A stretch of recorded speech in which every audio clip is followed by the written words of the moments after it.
사도신경으로 신앙 고백하시겠습니다.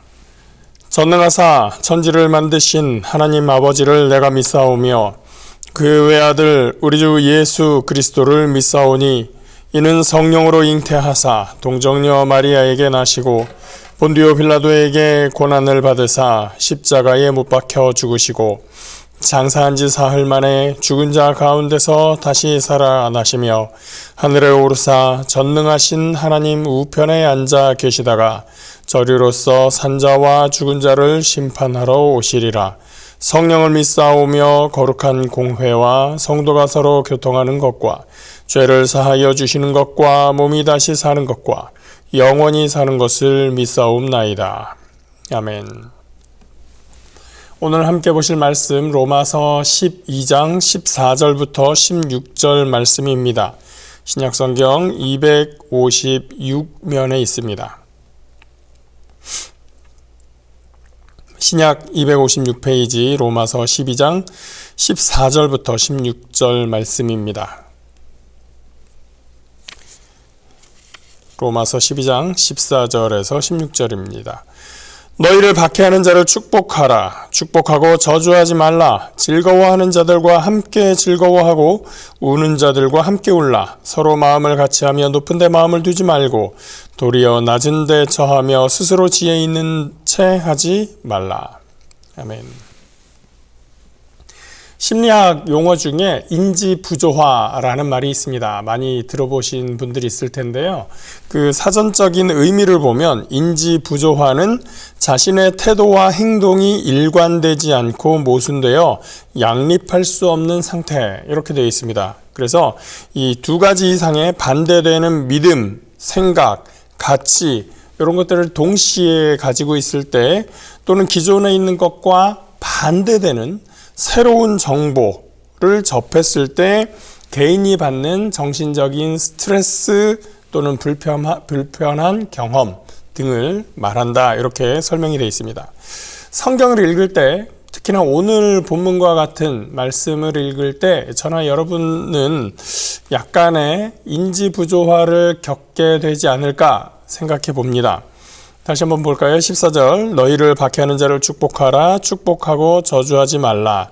또 17절에도 비슷한 말이 있습니다. 아무에게도 악을 악으로 갚지 말고 모든 사람 앞에서 선을 도모하라. 이뿐이 아니죠. 예수님께서도 7번씩 70번이라도 용서해라. 이런 말씀도 하셨고요. 그래서 이런 말씀들을 들을 때 우리는 인지부조화가 발생하게 됩니다. 그런 말씀이 있는 건 아는데 그런 걸 지키라고 하신 건 알겠는데 우리가 도저히 우리 생활에서 이뤄내기 어려워. 아니 그걸 어떻게 다 이루면서 살아. 이런 생각을 하는 것입니다. 그래서 아는 것과 우리가 행동해야 되는 것이 다를 때 우리는 인지부조화를 겪게 되는 것이죠. 이러한 말씀들, 우리가 이룰 수 없을 것 같은 그런 말씀들을 준 것을 우리는 어떻게 대해야 될 것인가, 이러한 문제를 좀 과제로서 우리가 마음에 품고 오늘 말씀을 나눠보도록 하겠습니다. 로마서 12장부터 그리스도인의 생활에 관한 교훈의 말씀이 주어지고 있다고 제가 말씀드렸습니다.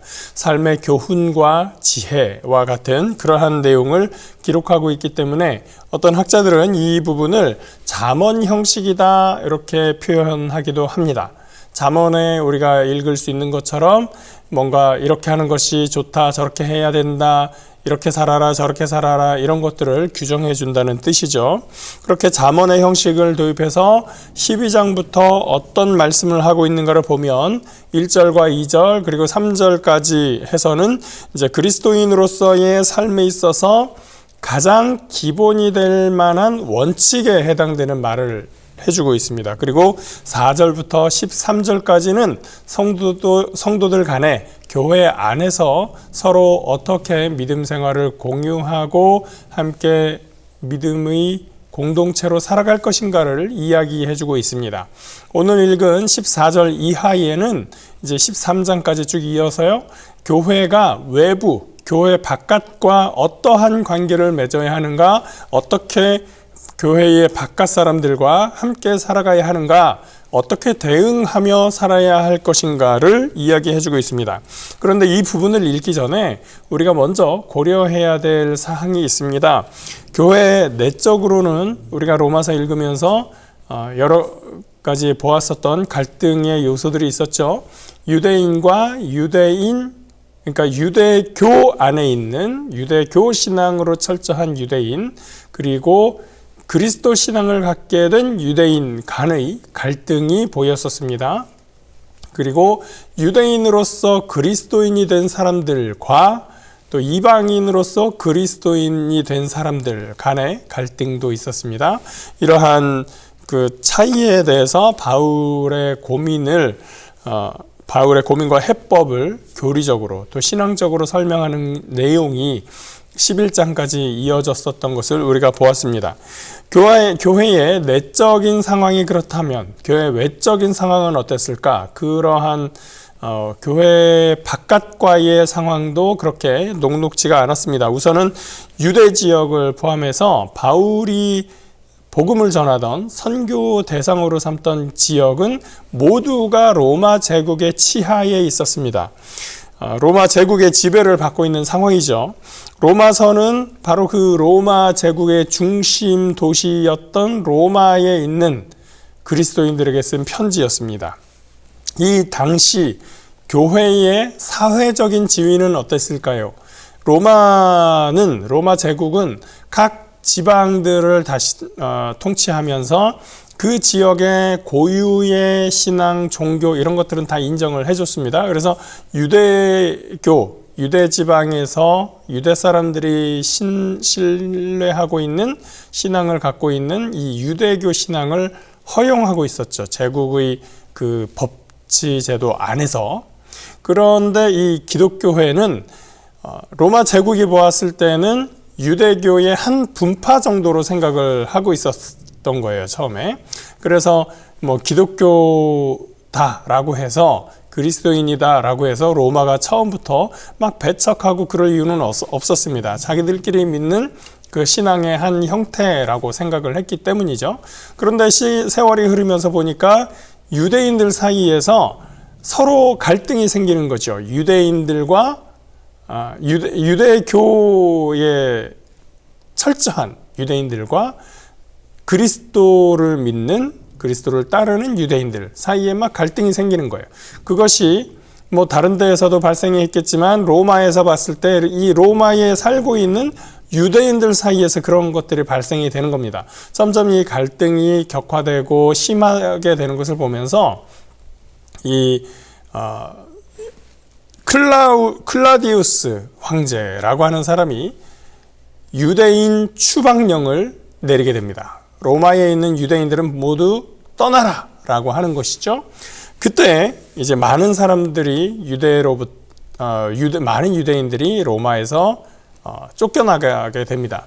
그 다음 황제가 된 사람이 그 이름도 유명한 악명 높은 네로 황제였습니다. 네로가 황제가 된 후에 황제가 되면서 초기에는 이 유대인 추방령을 철회하게 됩니다. 그래서 다시 유대인들이 로마로 들어오게 되는 것입니다.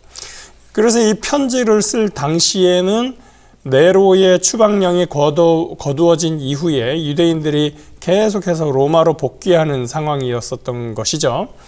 아마도 그래서 이 편지는 네로가 황제가 된 시기가 서기 54년인데 그때로부터 서기 64년, 10년 요 사이에 기록을 했을 것으로 추정을 합니다.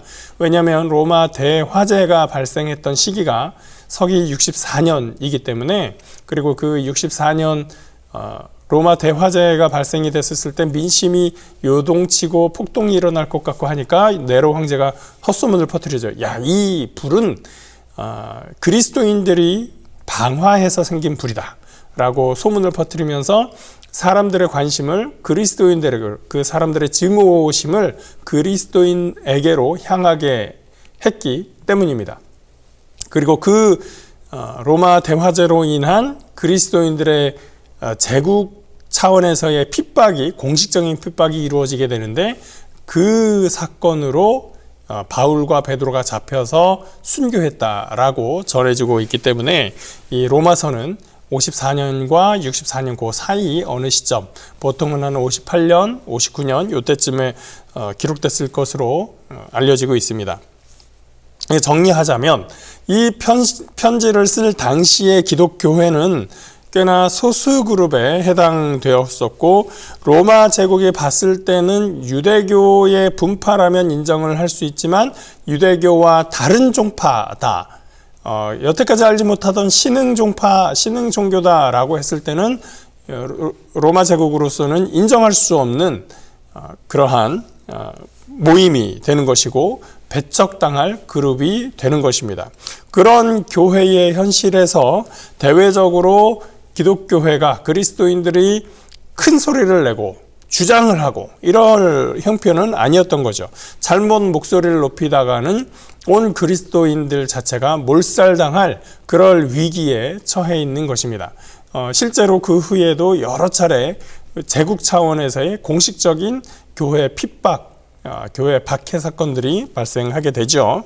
그래서 14절 이하, 오늘 읽은 14절 이하 13장까지 쭉 이어지는 내용은 그러한 배경 안에서 교회가 외부에 대해서 어떻게 대응하며 살 것인가, 비그리스도인들과 관계를 어떻게 맺어야 될 것인가, 그리스도인들의 생활은 어떠해야 할 것인가를 교훈을 주는 말씀인데, 그러한 상황을 인식하면서 우리가 오늘 말씀, 오늘 본문 이하의 말씀을 읽어야 됩니다. 14절 다시 한번 보면은요, 너희를 박해하는 자를 축복하라, 축복하고 저주하지 말라.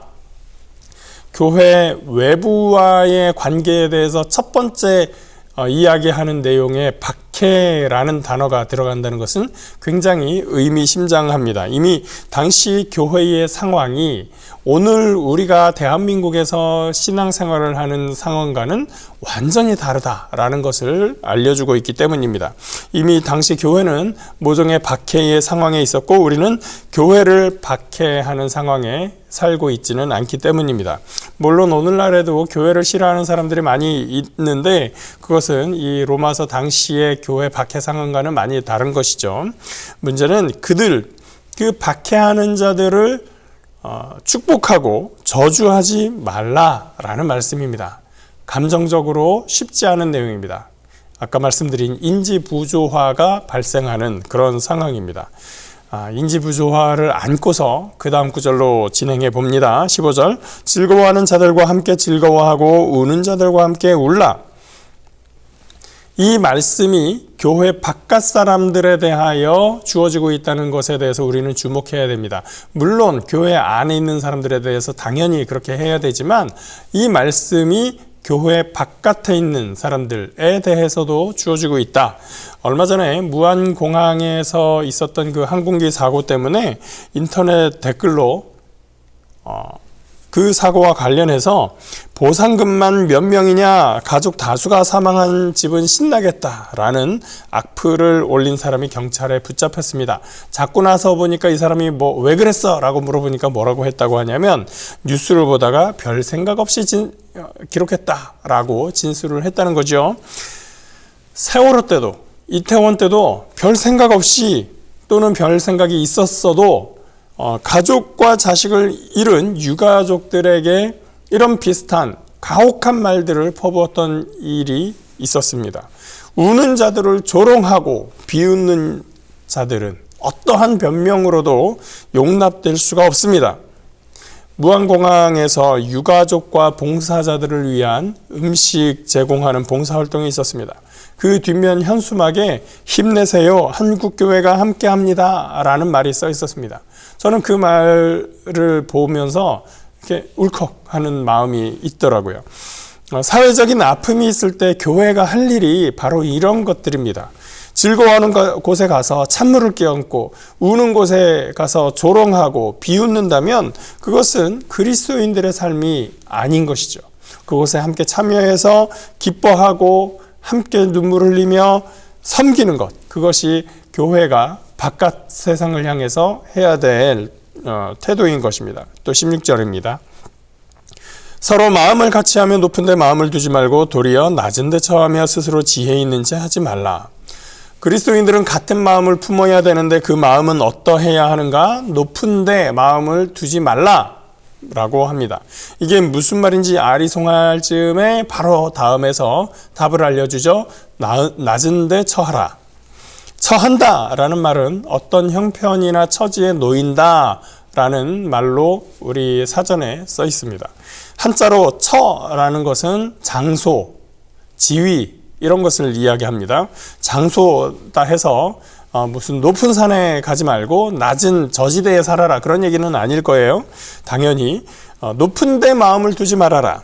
교만하지 말라라는 태도의 변화를 요구하는 그것은 당연하겠지만 그것을 넘어서 보다 현실적으로 부유함이나 권력이나 명예나 유명세나 뭔가 높아지는 것을 선망하고 목표로 삼지 말아라 라고 하는 것입니다. 도리어 낮은 곳에 있는 이들과 마음을 함께하고 그 필요를 공유하는 것을 말합니다.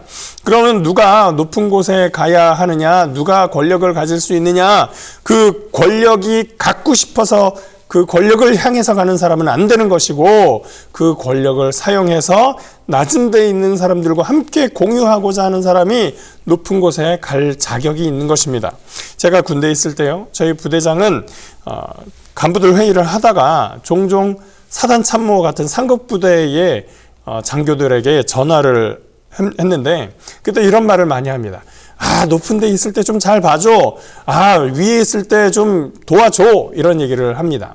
그 회의에 있을 때 저는 그런 말들이 재밌다라고 생각을 했습니다. 나도 저 말 써먹어 봐야지 라고 생각을 한 적도 있습니다. 그런데 지나고 나서 생각을 해보니까 물론 그 말을 들을 때 살짝 불편함이 있었어요. 근데 그 왜 불편하지 잘 몰랐는데 지나고 나니까 원래는 해주면 안 되는 일을 혈연, 지연, 학연 이런 것들을 통해서 서로 돕고 도와주며 그 특혜를 주고 받으면서 살아가는 그 모습이 불편했었던 것이죠. 그런 모습들이 이 사회를 병들게 만들고 있는 것입니다. 자기들끼리만 마음을 같이 해서 자기들끼리 높은 데서 잘 먹고 잘 살아보겠다라고 하는 태도이기 때문에 옳지 않은 것입니다.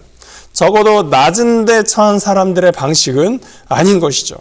여러분, 우리는 그리스도의 이름을 가지고 서로 마음을 같이 하며 높은 데 마음을 두지 않고 낮은 곳에 처할 수 있어야 됩니다. 약삭빠르게 잔머리 굴려서 높은 자리 차지하고 돈 좀 더 벌어보고 그런 것들이 지혜로운 것 같지만 사실은 지혜로운 것이 아닙니다. 정정당당한 것이 더 지혜로운 것입니다. 제가 처음에 말씀드렸던 인지 부조화에 대한 과제는 17절 이하에도 계속해서 이어집니다. 그래서 그 과제는 다음 시간까지로 간직하기로 하고 오늘 말씀은 여기서 마무리하겠습니다. 그리스도의 흔적을 몸에 지닌 저와 여러분들이 즐거워하는 자들과 함께 즐거워하고 우는 자들과 함께 울며 마음을 같이 하며 높은 데 마음을 두지 않고 낮은 데 처하는, 그래서 귀한 주님의 백성의 삶을 살아가는 저와 여러분 되시기를 주의 이름으로 축복합니다. 기도하겠습니다. 사랑의 하나님, 우리가 믿음을 가지고 교회 바깥 세상과 어떠한 관계를 맺으며 살아갈지를 오늘 말씀을 통해서 다시 한번 보게 됩니다. 하나님, 성경 말씀을 읽으면서 하나님의 명령, 예수 그리스도의 명령을 받으면서도 때로 우리가 이걸 우리가 어떻게 실행할 수 있어? 라고 생각을 할 때가 많이 있습니다. 그러나 주님의 그 은혜가 있으므로 우리가 그 말씀을 품고 다시 이 땅에서 살아가기 원합니다. 주님께서 함께 하시고 우리 가운데 마음을 같이하여 높은 데 마음 두지 않고 도리어 낮은 데 처하는 은혜가 있게 하여 주시고 즐거워하는 자들과 함께 즐거워하며 우는 자들과 함께 우는 그러한 그리스도의 마음을 갖게 하나님 함께하여 주시옵소서. 그래서 참으로 그리스도인들이 어떠한 사람인지를 우리가 우리의 삶으로 드러내며 또 세상 사람들에게 예수 그리스도의 모습을 보여줄 수 있도록 하나님 우리와 함께하여 주시옵소서. 오늘도 인도하심을 감사드리며 예수 그리스도의 이름으로 기도합니다. 아멘. 하늘에 계신 우리 아버지여, 이름이 거룩히 여김을 받으시오며 나라가 임하시오며 뜻이 하늘에서 이루어진 것 같이 땅에서도 이루어지이다. 오늘 우리에게 일용할 양식을 주시옵고 우리가 우리에게 죄 지은 자를 사하여 준 것 같이 우리 죄를 사하여 주시옵고 우리를 시험에 들게 하지 마시옵고 다만 악에서 구하시옵소서. 나라와 권세와 영광이 아버지께 영원히 있사옵나이다. 아멘.